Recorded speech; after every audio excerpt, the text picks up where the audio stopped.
Langaw, mga invisible ang pumunta doon. Sila, yung dati, na grupo mga kababayan na nagrarally sa Edsa Shrine every Friday. Ngayon, nandun sila sa, sa Liwasang Bonifacio. So, hindi mag-20 yung participants. Ibig sabihin, yung panawagan mga kababayan sa GNC ni Chavit Singson, hindi man pinakinggan kasi yung nananawagan para mag-march sa laban sa korupsyon, hindi man po credible. Di ba? Nahirap po na manawagan ka laban sa korupsyon kung hindi ka man credible. Sabi sa mga naglitawan ngayon na balita, si Chavit Singson, yung kanyang pamilya, yumaman dahil po sa negosyo sa construction.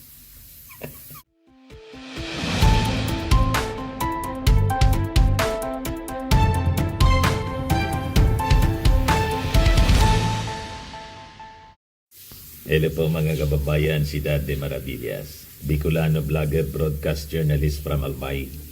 So sumugod na mga kababayan sa Luneta, Edsa Shrine, Kamkrami, Liwasang Bonifacio, yung mga rallyista ng iba-ibang grupo para iprotesta yung korupsyon mga kababayan sa flood control na lagi nating ipaalala sa ating mga kababayan. Ang korupsyon na to ang nag-expose yung ating Pangulo sa SUNA. Pero nag-expose ng ating Pangulo sa SUNA at i-launch niya yung sumbong sa Pangulo. Gusto siyang idamay ng mga anti-Marcos at DDS. Marcos resign daw mga kababayan. Anti-corruption kayo.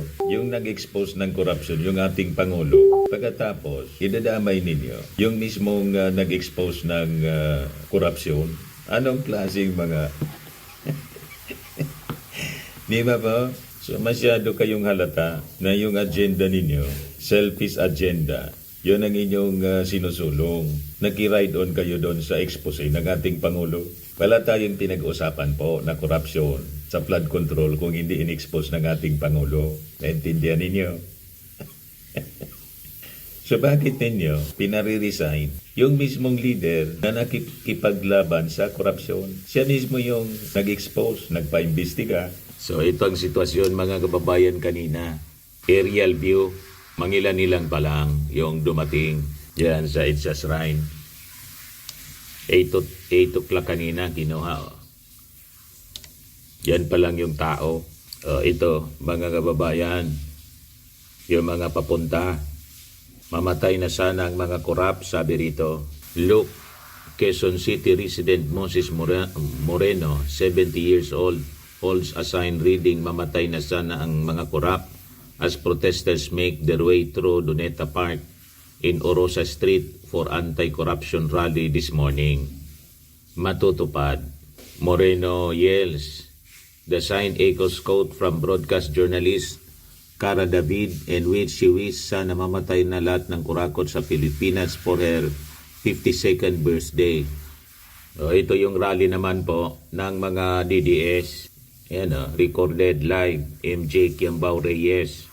Yung DDS, nilangaw yung rally nila. Sarap ng Grammy ito po ay Camp Aguinaldo. Yan Yan man lang po. Sila lang. Liwasang Bonifacio. Yan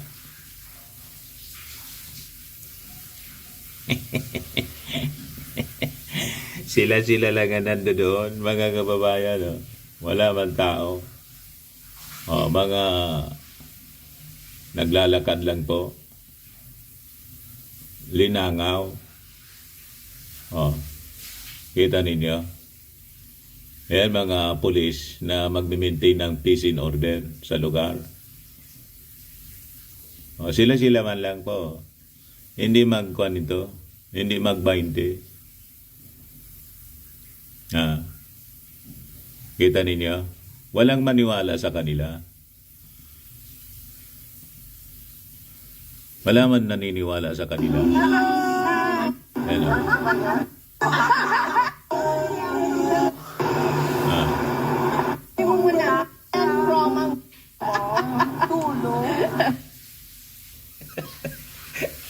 Langaw, mga invisible ang pumunta doon.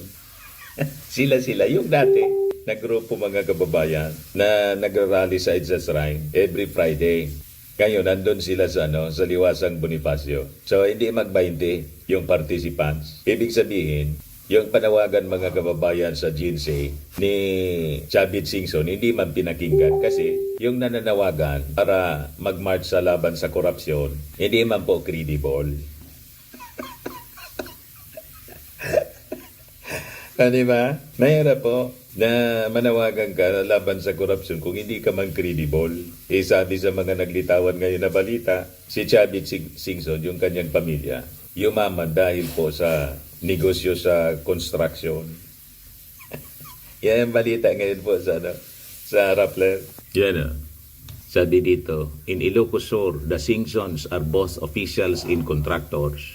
Rappler report po, September 19, 2025. Kaya, yung pa-presscon po ni Chavit Singson, sumabog sa kanyang pagmumukha. Naungkat yung yaman nila.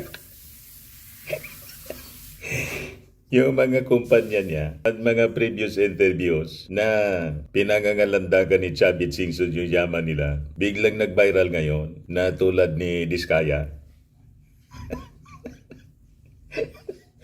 Sumabog sa pagmumuka ni Chavit yung mga pinagsasabi niya. Mahirap po yung magturo talaga. Sabi nga ng mga matatanda, pag tinuro mong ganyan, alalahanin mo niya na pag nagturo ka ng ibang nakaturo sa iyong sarili, 3 daliri.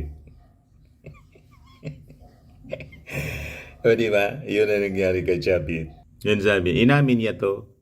Satrap Construction, whose majority owners are Chavit's daughter and son-in-law, has had more than 2 billion in infrastructure projects in Ilocos Sur in the past decade. The family of Ilocano Kingpin and former Ilocos Sur Governor Luis Chavit Singson has ruled the province for more than 50 years. And in at least the last decade, they were also active construction contractors through the family company, Satrap Construction. Sabi ni Chavit mismo, inaamin ko sa amin yan, tatay ko engineer contractor. Bata pa ako, sumasama na ako, timekeeper. Dugo at pawis ang ginagamit namin dyan. Negosyo ng pamilya ko yan. Pero pa-inspect yun lahat ng project ng Satrap. Pag meron katiwalian, magpapakulong ako. In the last 9 years, from 2016 to 2025, Satrap cornered 2.1 billion pesos worth of infrastructure projects located in Ilocos Sur, according to data from the Department of Public Works and Highways. These are DPWH awarded contracts nationwide from 2016 to 2025. Satrap cornered a total of 2.7 billion worth. Most of its projects were really in Ilocos Sur. Satrap, read backwards, is Partas, the name of Chavit's bus line. On the website of his LCS group of companies, the declared company is the Satrap Mining Corporation, headed by another son, Randy Singson, who is the current mayor of Vigan City, Ilocos Sur. So biglang naungkat mga kababayan, tuloy ng Rappler yung yaman ni Chavit Singson dahil sa kanyang pagpa-interview. Naka-corner for the last decade, the last 10 years. Kaya tama yung sinasabi mga kababayan ni Tito Sen. Sabi ni Tito Sen, yung mga anomalya daw sa flood control noong panahon ni Duterte mas malaki umano kaysa ayon kay Soto. Yan ang report ng Abante News po. Flood control probe tatawid sa Duterte admin, sabi ni Tito Sen. Isiniwalat ni Senate President Vicente Tito Soto III na sisiyasatin din ng Senate Blue Ribbon Committee ang mga flood control projects noong administrasyon ni dating Pangulong Rodrigo Duterte. Sabi niya, ang catalyst dito yung nabuko sa Marcos administration. Ang nangyari tuloy, when you look back, paglingon mo mas matindi pala at doon pala nagsimula ang malaki doon sa 2016 to 2022. Ito lang ang dahilan kung bakit nabuko at nabisto, sabi po ni Tito Sen sa interview nung Sabado, kahapon po. So, nag-gets na ninyo mga kababayan kung bakit ayaw pag-usapan noong si Marcoleta pa yung chairman ng Committee on Senate Blue Ribbon Committee. Ang gusto niya na pag-usapan lang 2022 onwards.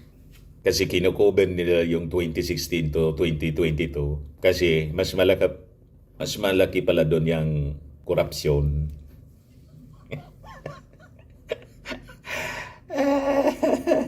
Kaya po itong panawagan, mga kababayan, na gustong idama yung ating Pangulo, ipalit si Sara. Malabo po, pero kahapon, kagabi, dineclare na po ni Banat Bay na Pangulo si Sara sa Japan, overseas president.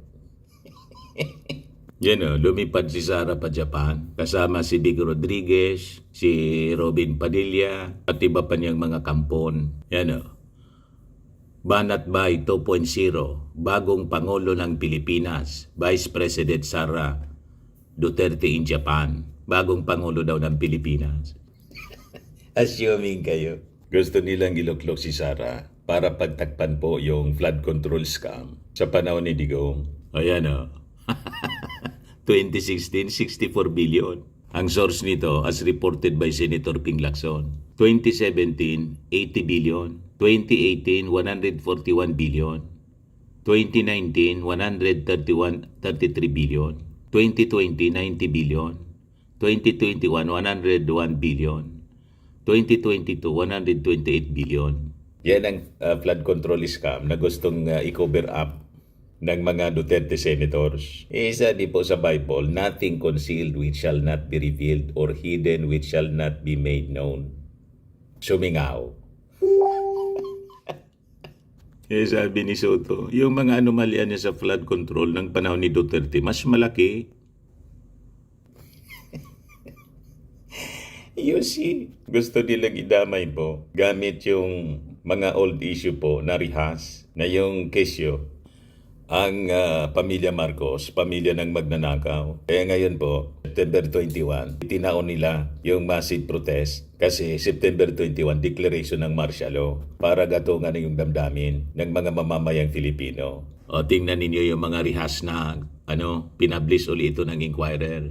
Sabi rito, Guinness World Records gives Ferdinand Marcos Sr. a title for the greatest robbery of a government. Yan Sabi dyan, the government of the Philippines announces on April 23, 1986 that it had succeeded in identifying $860.8 million salted away by the former President Ferdinand Idrelin Marcos from kapanganakan, and his wife Imelda. Guinness World Record said in its website. Ayan greatest robbery of a government, published by Inquirer 2 hours ago.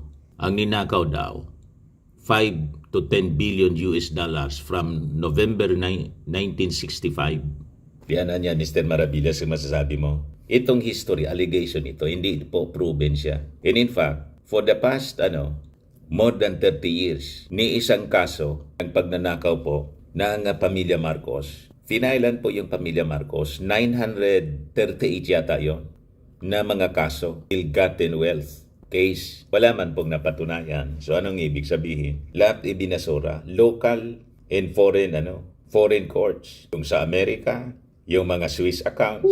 Wala man pong napatunayan yung husgado. Yung mga kaso ng pamilya Marcos sa Sandigan Bayan, lahat po na pawalang lahat na basura. You see, maging si Soriano po, si Brother Eli Soriano, ang sabi ni Brother Eli, paano anya nangyari na nagnakaw yung Marcos? Ay yung kayamanan ng Marcos mas malaki pa sa budget ng Pilipinas. Based niya sa mga research, ang kayamanan ng Marcos mas malaki pa sa budget ng Pilipinas. So anong nanakawin? Pag ninakaw na, wala na, hindi na. Tigil na sa operation yung gobyerno. Tama naman po. Saan ka nakakita? Malaki pa sa budget. Yan si Eli Soriano, pakinggan natin yung porsyon ng sinabi niya. Sabi nga nung isang nag-aral, paano magiging magnanakaw si Marcos ng $2 billion? Samantalang ang budget ng Pilipinas, sa loob ng panahon ng kanyang panunungkulan, wala pang $1 billion. Kita ninyo? Wala pang 1 bilyon sa loob ng 20 years na kanyang panunungkulan. Pagkatapos, sasabihin ninyo, ang ninakaw, mali pa nga, hindi 2 bilyon yung sinasabi nila. 5 billion to 10 billion US dollars daw yung ninakaw. Paano mangyari yun? Nang budget ng Pilipinas, hindi pa 1 bilyon.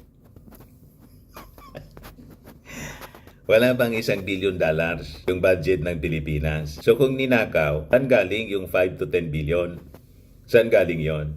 Di ba malinaw na hindi po sa Pilipinas galing sa budget ng gobyerno? Kasi yung budget ng gobyerno po, hindi pa 1 billion US dollars. Kaya po yung mga kayamanan na frinis, lahat binasura po, hindi na patunayan na yung yaman ng Marcos, ninakaw. O ngayon po, binabalikan nila yung history. Nang history, sabi ng mga matatalino po sa mundo, ang sabi sa mga quotation sa history, isa sa nagustuhan kong quotation and truthful about history mga kababayan. Ang history daw po is a set of lies agreed upon. Grabe ka naman Mr. Maravilla. Di ba? Ito yung It's a People Power. Set of lies agreed upon. Nagkasundo lang po sila. Na yun ang magiging history natin. Pero punong-puno ng kasinungalingan na yung It's a People Power. Gusto nilang ulitin ngayon.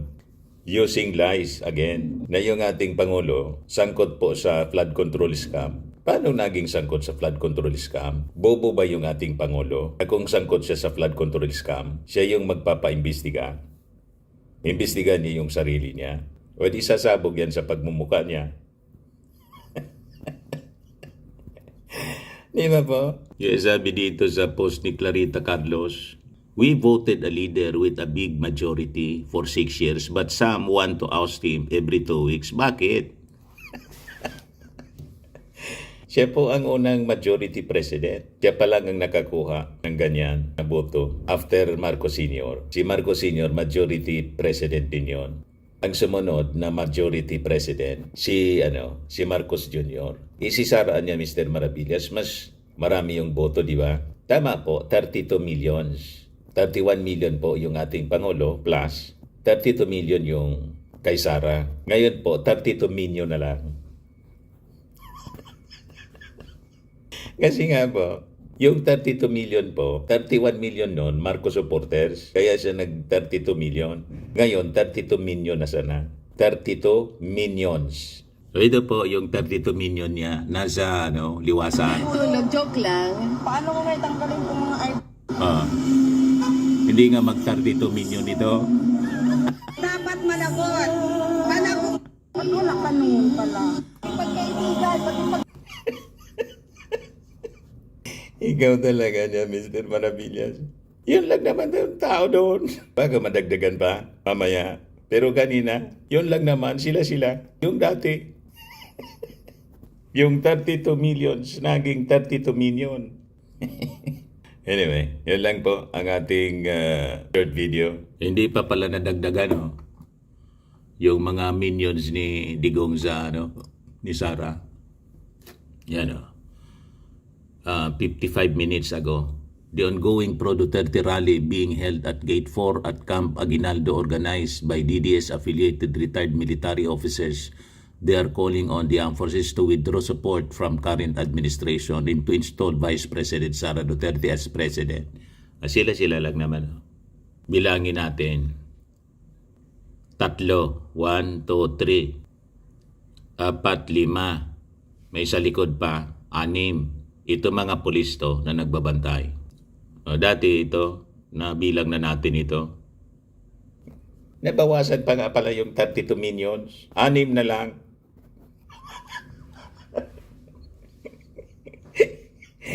Di ba po? Malabo yung si Sara maging Pangulo ngayon. Gustong iluklok na presidente ngayon po. Gustong agawin sa ating Pangulo. Pero yung ating Pangulo po, kahapon and Friday, relax po. Yan ang ating Pangulo. Student beep card available na. Mas mapapabilis na ang biyahe ng mga estudyante.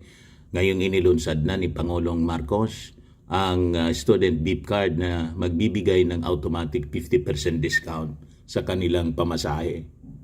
Yan, nilaunch ng ating Pangulo. Suportado ng ating Pangulo yung anti-corruption rally. Yan, puging-pugi, not affected po. So ito yung ating Pangulo. Pinangunahan ng ating Pangulong Marcos ang turnover ng infant incubator at photography light units na ibinigay ng Next Generation Advocate Foundation Philippines para sa Dr. Fabilia Memorial Hospital. Sa tulong ng mga kagamitang ito, mas matitiyak ang ligtas at maayos na pag-aalaga sa mga sanggol, lalo na mga premature babies. Sige lang ang trabaho ng ating Pangulo. Kita niya?